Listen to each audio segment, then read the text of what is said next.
আসসালামু আলাইকুম মরি স্যারের অনলাইন কোচিং এ সবাইকে স্বাগতম। আজ আমরা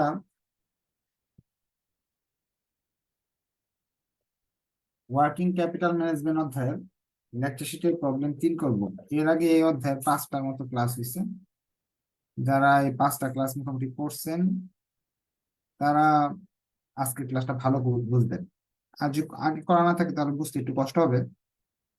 আহ আপনার প্রাইভেট গ্রুপে সবগুলো ক্লাসের ভিডিও আছে এবং আমি যখন আপনাদের মেসেঞ্জারে লিখে দিই এই ক্লাস করার আগে বাকি ক্লাসগুলো করে নেবেন।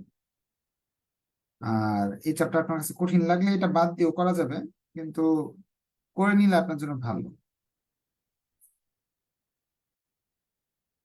যারা আপনার ভিডিও গুলো দেখেন তারা একটু শেয়ার মেনশন করে দিন, তাহলে অন্যরাও দেখে এখান থেকে উপকার পাবে ইনশাআল্লাহ।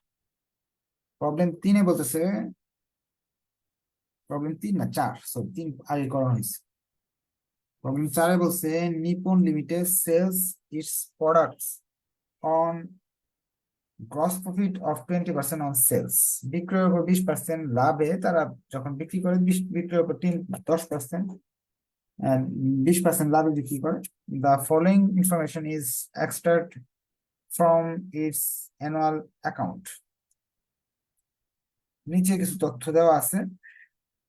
টোটাল বিক্রয় মূল্য দেওয়া আছে 40 লক্ষ। র মেটেরিয়াল দেওয়া আছে 12 লক্ষ। Wages lag average time lag 15 day, 15 দিন পর পর আমরা টাকা দেই। 9,60,000 total. Manufacturing expense paid 1 month in arrear, অর্থাৎ 1 মাস পর পর আমরা টাকা দেই। উৎপাদন খরচ বাবদ 12 lakh. Administrative cost 4,80,000 1 month in arrear, 1 মাসের সময় দেওয়া হয় আমাদের। Sales promotion expense payable half yearly in advance. Sales এর বিক্রয় সংক্রান্ত খরচ অগ্রিম দিয়ে রাখি 2 লাখ, 6 মাস পর পর দিতে হয় আমাকে টাকাটা। The company enjoy 1 month creditor from the supplier of raw material and maintenance 2 months stock of raw material and 1.5 month stock finished goods. The cash balance maintenance টাকা 1 লাখ। আচ্ছা, এবং margin 10%, find the out working capital management. আচ্ছা, এই অঙ্কের মাঝে আহ আমরা খুবই confused যে কি করব, কি যে কি বললো। এপিইউ নাই, সিপি নাই, কিছুই নাই, ঠিকভাবে দেওয়া নাই, কিভাবে অঙ্কটা করবো। আমরা শুরু করি, আস্তে আস্তে বুঝে যাবো কিভাবে অঙ্কটা করতে হবে। এই অঙ্কে আমাদের কিছু হেল্প করছে। এপিইউ গুণ পিইউসি গুণ সিপি ভাগ মাসের অঙ্ক হলে 12 দিয়ে ভাগ করতে হয়। 12, এটা তো সূত্র, পরে টাকা লিখি আমরা। পরে আমরা লিখি কারেন্ট অ্যাসেটস। প্রথম আইটেমের নাম হলো ক্যাশ। ক্যাশটা আমরা বুঝতে পারছি না, 1 লাখ টাকা ক্যাশ রাখি আমরা। এরপর আমরা বুঝতে পারছি র মেটেরিয়াল দেওয়া আছে। র মেটেরিয়ালের টাকা দেওয়া আছে 12 লাখ। এই এপিইউ দেওয়া নাই, পিইউসি দেওয়া নাই, এইগুলো দেওয়া নাই। এটার অর্থ কি জানেন?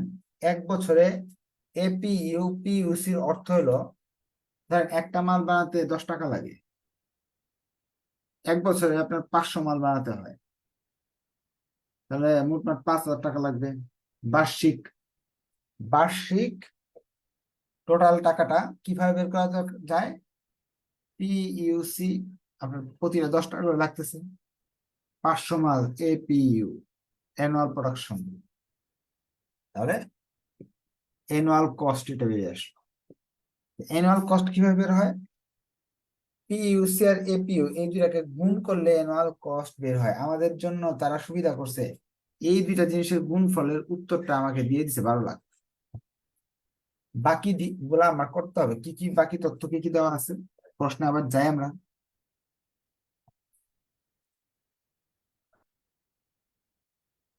বাকি তথ্য বলতে আমাদের এখানে মেয়াদ গুলো দেওয়া আছে। সেলস এট 3 মান্থ ক্রেডিট, এটা অর্থ বিক্রি করে 3 মাস সময় দেই আমরা অ্যাকাউন্ট রিসিভেবলকে। তাহলে অ্যাকাউন্ট রিসিভেবল হবে 3 মাস। এরপর আমাদের বলে দিছে ওয়েজেস হলো 15 দিন। 15 দিন মানে হলো আধা মাস। এরপর হচ্ছে ম্যানুফ্যাকচারিং এক্সপেন্স 1 মান্থ, উৎপাদন খরচ 1 মাস।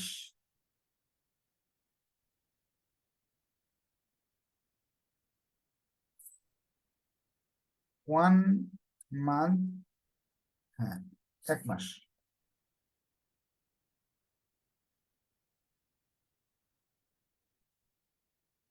এরপরে বলছে অ্যাডমিনিস্ট্রেটিভ এক্সপেন্স 1 মান্থ।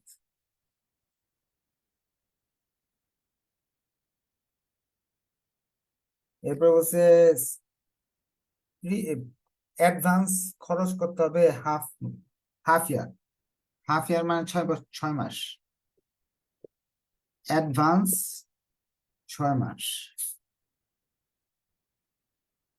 এরপর বলছে 1 মান্থ ক্রেডিট ফ্রম সাপ্লায়ার কি accounts payable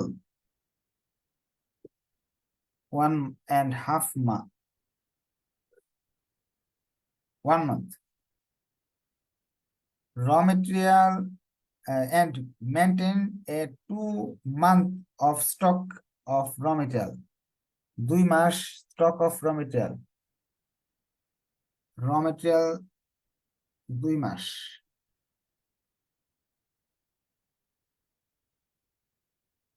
1.5 months finished goods.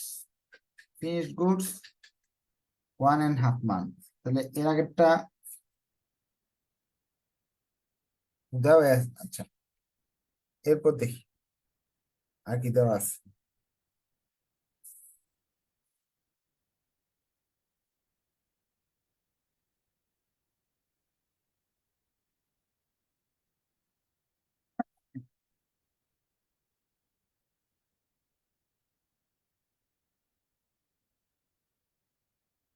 Manufacturing expense paid.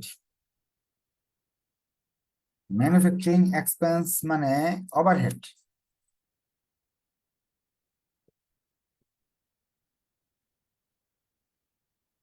সব নিয়ে আসছি। এখন এই জিনিসটা আরেকবার একটু বুঝিয়ে দিই। এখানে মেয়াদ গুলো শুধু লিখছি। অ্যাকাউন্ট রিসিভেবল সেলস এর সাথে একটা মেয়াদ দেওয়া আছে, এটা অ্যাকাউন্ট রিসিভেবল। ওয়েজেস এটা সরাসরি বলা আছে। ওভারহেড এটা ম্যানুফ্যাকচারিং এক্সপেন্স দেওয়া। অ্যাডমিনিস্ট্রেটিভ এক্সপেন্স দেওয়া। অ্যাডভান্স খরচ আর কি অগ্রিম খরচ দেওয়া আছে। অ্যাকাউন্টস পেয়েবল দেওয়া আছে। র মেটেরিয়াল দেওয়া আছে। ফিনিশ গুড দেওয়া আছে। র মেটেরিয়াল টাকা এটা দেওয়া আছে, এই দুইটার গুণফল এই টাকাটা। আর র মেটেরিয়ালের মেয়াদ হলো 2 মাস। ভাগ করবো কত দিয়ে? 12 দিয়ে। সেই হিসাবে আসবে 2 লাখ। আপনারা ক্যালকুলেটর নিয়ে বসেন।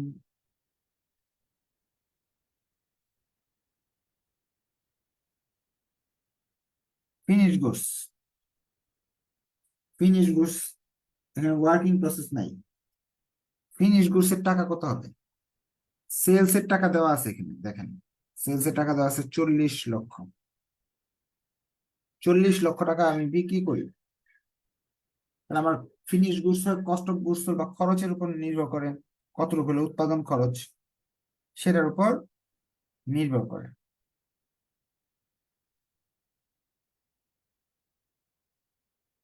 সেলস থেকে আমরা আমাদের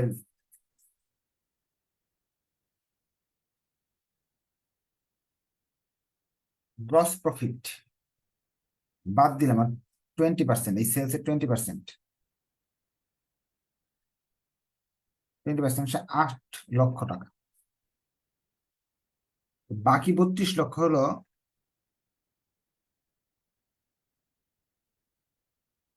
বাকি যে 32 লাখ টাকা আছে, সেই 32 লাখ টাকা হলো cost of goods sold. Cost of goods sold এটাই হলো ফিনিশ গুডস।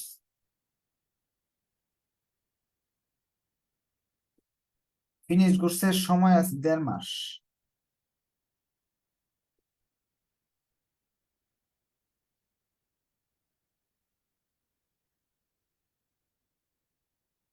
কত টাকা আসে আপনার একটু ক্যালকুলেশন করে বলে দেন। মনে হয় 4 লাখ আসে।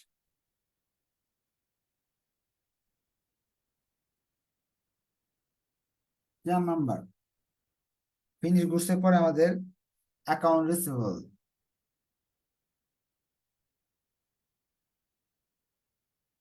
অ্যাকাউন্ট রিসিভেবল আমরা ইচ্ছা করলে এই টাকাটা নিতে পারি, ফিনিশ গুডস এর টাকাটা নিতে পারি। ফিনিশ গুডস এর টাকা নিতে পারি, ঠিক আছে। এখানে আপনার অ্যাডমিনিস্ট্রেটিভ এক্সপেন্স যেটা আছে, অ্যাডমিনিস্ট্রেটিভ এক্সপেন্সের টাকা দেওয়া আছে, সবগুলোই টাকা দেওয়া আছে। যেমন সেলস এর টাকা দেওয়া ছিল, র মেটেরিয়াল টাকা ছিল 12 লাখ, এই যে র মেটেরিয়াল যেমন লিখছি এটা 12 লাখ দেওয়া ছিল। তারপরে আপনার এই ওয়েজেস আছে 9 লাখ, 9,60,000। এরপরে আপনার ম্যানুফ্যাকচারিং এক্সপেন্স মানে ওভারহেড, ওভারহেডের আছে হলো 1 লক্ষ, 12 লক্ষ, 12 লক্ষ। আর আছে হলো আপনার ম্যানুফ্যাকচারিং এক্সপেন্স, পরে অ্যাডমিনিস্ট্রেটিভ এক্সপেন্স আছে 4,80,000। অ্যাডভান্স, অতি অগ্রিম আপনার সেলিং এক্সপেন্স আছে 2 লাখ। এই টাকাগুলো কিন্তু প্রশ্ন দেওয়াই আছে। আর সেলস এর টাকাটা ছিল এখানে, সেলস এর টাকাটা থেকে আমরা 40 লাখ দেওয়া ছিল, টাকাগুলো আলাদা দেওয়া আছে। অ্যাকাউন্ট রিসিভেবলে আমরা আগে কি করছিলাম, ওই ফিনিশ গুডস এর টাকাই লিখে দিতাম। কিন্তু ফিনিশ গুডস এর টাকার সঙ্গে এই যে টাকাগুলো অতিরিক্ত খরচ, এইগুলা লিখে যোগ করে দেখাতে হবে যদি আপনি অ্যাকাউন্ট রিসিভেবল বের করতে চান। ওয়ার্কিং নাম্বার 2 এটা, এটা কস্ট অফ গুডস সোল্ড বা ফিনিশ গুডস বের করছি আমরা। ওয়ার্কিং নাম্বার 3 অ্যাকাউন্ট রিসিভেবল যদি বের করতে চাই, কস্ট অফ গুডস সোল্ড এর সঙ্গে অন্যান্য খরচ যেগুলো আছে অ্যাডমিনিস্ট্রেটিভ অ্যান্ড সেলিং, এগুলা যোগ করতে হবে।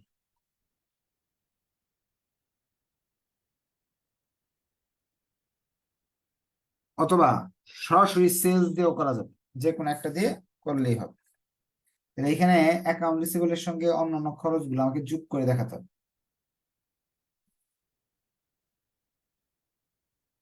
অ্যাকাউন্ট রিসিভেবলের সময় দেওয়া আছে 3 মাস। এটা কি সেলস এর সঙ্গে দেওয়া আছে। বাকিতে বিক্রয়, টাকা আসবে 9,70,000। এই একটা আইটেম আমরা এখন যেটা দেখবো, এই আইটেমটা আগে আমরা পাইনি। অগ্রিম খরচ, অ্যাডভান্স সেলিং এক্সপেন্স 2 লাখ, সময় হলো 6 মাস।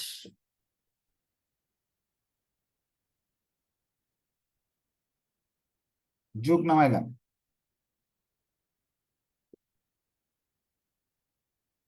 এটা নাম হলো টোটাল কারেন্ট অ্যাসেটস।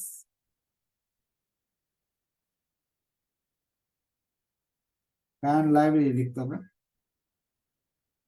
ওয়েজেস আছে, অ্যাকাউন্টস পেয়েবল আছে, অ্যাকাউন্টস পেয়েবলটাকে লিখি। আর ক্রেডিটর্স, ক্রেডিটর্স এর টাকা,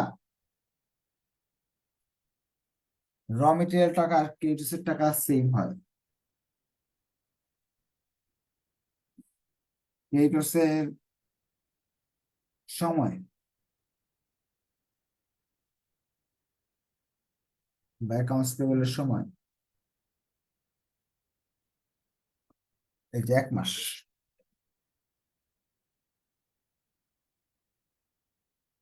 1 লাখ টাকা।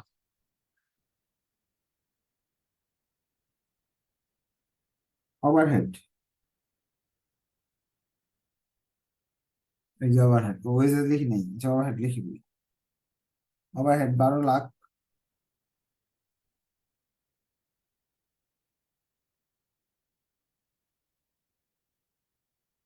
মেয়াদ 1 মাস, 12 দিয়ে ভাগ।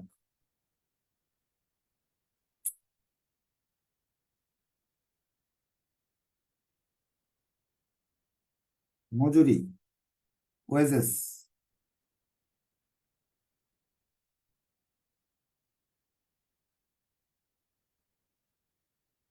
ওয়েজেস হলো 15 দিন সময়, টাকা আলাদা দেওয়া আছে।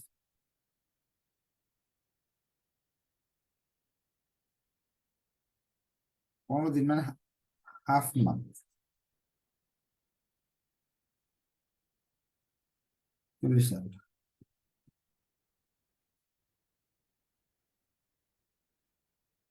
আর কোন আইটেম বাকি আছে? Administrative cost,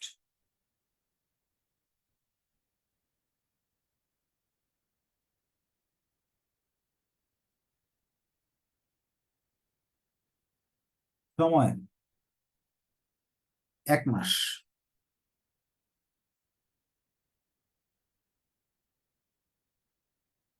40,000। সব আইটেম নিয়ে নিলাম, যোগ করলাম 2,80,000। B number, total current assets, current liability, এই এটা থেকে এটা বাদ দিলাম, ওয়ার্কিং ক্যাপিটাল রিকোয়ারমেন্ট বেরিয়ে আসবে।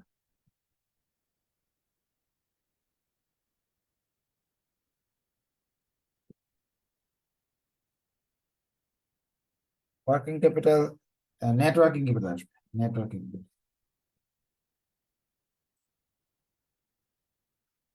14,90,000। এখান থেকে আমরা মার্জিন, মার্জিনের সূত্র,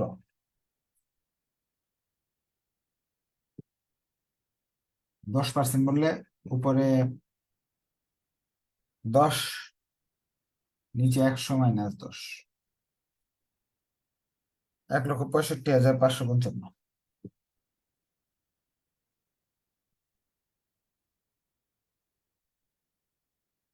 যোগ করলে 16,65,555, 16,55,000।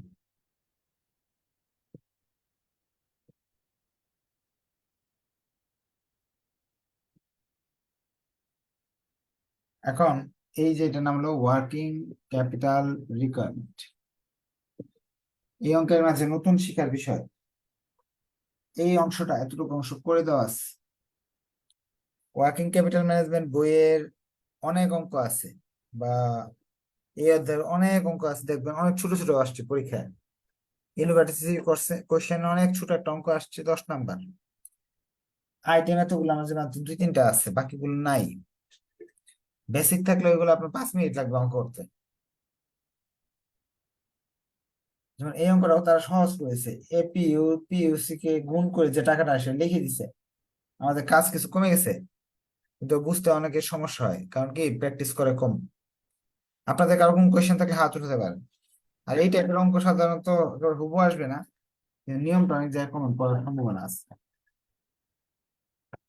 কারো কোয়েশ্চেন থাকলে হাত উঠে কোয়েশ্চেন করার সুযোগ আছে।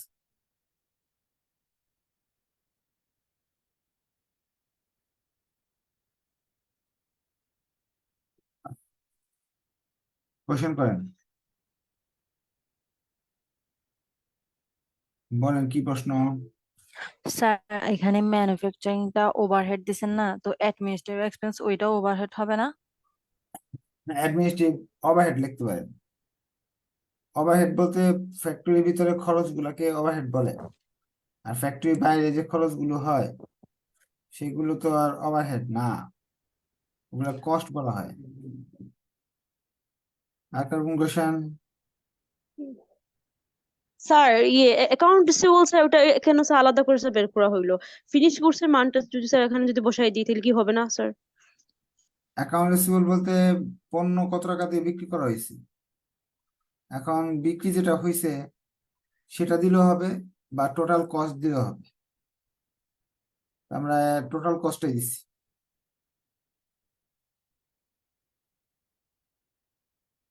আর কারো কোনো কোশ্চেন? স্যার স্যার এখানে ওই সিপি তে যখন ওভারহেড মেনশন করা না থাকে তাহলে তো আমাদের ওভারহেডটা করার দরকার নাই না? মেয়াদ দেওয়া না থাকলে করার দরকার নাই। আর কারো কোনো sir question? Work in process আসে নাই কেন এই অঙ্কে?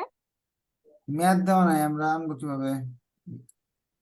আচ্ছা, স্যার এখানে কতগুলো ম্যাথ আছে, gross working capital, net working capital বের করতে, ওগুলো কি আমাদের আসবে? বই থেকে যতগুলো আছে সবগুলো করতে থাকেন, যেগুলো পারেন না এগুলা সলভ ক্লাসে বলবেন।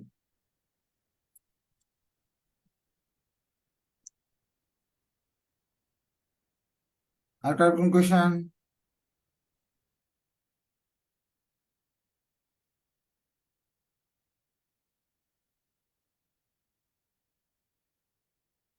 কোশ্চেন নাই, তাহলে নেক্সট স্যার ক্লাসে আমার একটা প্রশ্ন ছিল যে আপনি এখানে, হ্যালো স্যার, বলেন।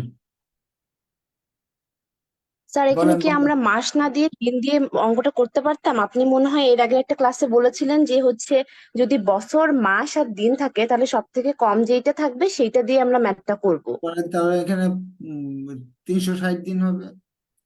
আমরা এমন একটা দিন দেওয়া আছে এটা মাসে কনভার্ট করতে পারছি, 15 দিন মানে আধা মাস, এই জন্য দিন দিয়ে না করে মাস দিয়ে বলছি, একেবারে 100% অঙ্ক আচ্ছা মিলবে আমরা যদি যদি, ওকে স্যার, দিন দিয়ে করেন। স্যার আমরা যদি কনভার্ট করতে পারি সেক্ষেত্রে আমরা কনভার্ট করে নিব, না হলে আমরা চাইলে দিয়ে দিয়ে করতে পারি। দিন দিয়ে করলে হবে। Okay sir. আচ্ছা ঠিক আছে, নেক্সট ক্লাসেও আপনারা চাইলে কোয়েশ্চেন রাখতে হবে। ধন্যবাদ সবাইকে, আসসালামু আলাইকুম।